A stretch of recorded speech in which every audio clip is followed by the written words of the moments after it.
बात पर ध्यान देना होता है कि करियर चॉइस कैसे हुई, करियर का चुनाव कैसे हुआ।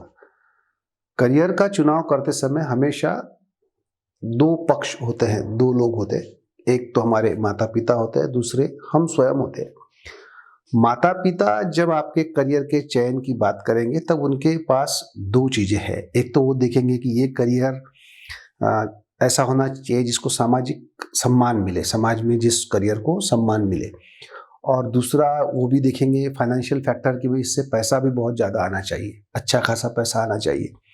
मतलब माता पिता का जो करियर चॉइस करने के जो पैरामीटर्स है वो है, पहला एक उसको सोशल वैल्यू होनी चाहिए, सम्मान मिलना चाहिए, और दूसरा उससे पैसे आने चाहिए।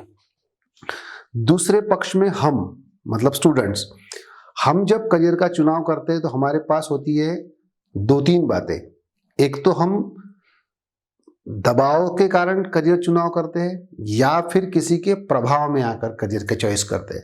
प्रभाव का मतलब ऐसा हुआ कि हमको कोई सेलिब्रिटी पसंद है, कोई खिलाड़ी पसंद है, कोई एक्टर पसंद है, तो हम चाहते हैं कि हम उसके जैसे बने, तो हम वैसा कुछ बनना चाहते हैं, ये हमारा एक करियर चॉइस हो गया।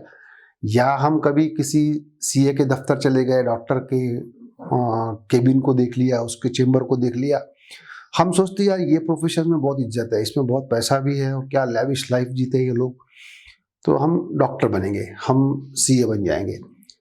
लेकिन मेरा ऐसा मानना है कि ये दोनों ही पक्ष यहां गलती कर रहे हैं।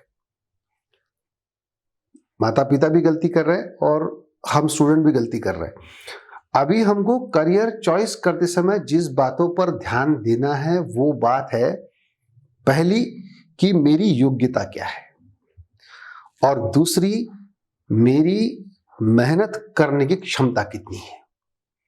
ध्यान दीजिए, दो बातें, पहली है मेरी योग्यता किस चीज में है, और दूसरी मेरी मेहनत करने की क्षमता कितनी है। ये दो चीजें अगर हम ठीक तरह से जांच लें, इसका हमारे पास एक फिगर आ जाए, तो फिर हम एक अच्छे करियर का चुनाव कर सकते हैं। इन दो चीजों को छोड़कर बाकी जो भी चीजें आप करियर चॉइस के अंदर लोगे, वो चाहे आपका आईक्यू टेस्ट ले लो या एप्टीट्यूड टेस्ट ले लो या किसी काउंसलर के पास जाकर आप करियर काउंसलिंग करा लो, वो चीजें काम ही नहीं आएगी, क्योंकि आपने मुख्य चीजों को छोड़ दिया है। इन मुख्य चीजों को छोड़कर जब हम कोई भी करियर का चुनाव करते हैं तो अंत में हमको मिलता है एक असफल मानसिक स्थिति, बिगड़ी हुई मनस्थिति, जिसके अंदर हम कभी भी अपने आप को खुश नहीं रख पाएंगे। एक बहुत बड़ा समय, बहुत बड़ा टेन्योर हम वेस्ट कर चुके होते हैं उन चीजों के अंदर जो हमें नहीं करना चाहिए था।